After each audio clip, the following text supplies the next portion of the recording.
ഗുരുവായൂർ ക്ഷേത്രത്തിന് ചുറ്റും ഭൂമി ഏറ്റെടുക്കുമ്പോൾ പുനരധിവാസം നൽകിയ ശേഷം മതി വ്യാപാര സ്ഥാപനങ്ങൾ ഒഴിപ്പിക്കലെന്ന് വ്യാപാരി വ്യവസായ സമിതി ആവശ്യപ്പെട്ടു.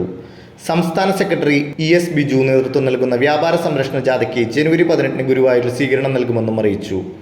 നാട്ടിക, ചാവക്കാട്, കൊടുങ്ങല്ലൂർ ഏരിയ കമ്മിറ്റികൾ ചേർന്നാണ് കിഴക്കേനട EMS സ്ക്വയറിൽ സ്വീകരണം നൽകുക. Jofi Kurian, PV Abdul Razak, CD Johnson, NS Sahadevan, PA Aravindan എന്നിവർ വാർത്താസമ്മേളനത്തിൽ പങ്കെടുത്തു. ഭാഗമായി വേണ്ട സുന്ദരത്തിനെടുത്തതിനു ശേഷമാണ് ഏറ്റെടുക്കേണ്ടത് എന്ന കാര്യം സന്ദേശം ഈ ജാഥയിലേക്ക്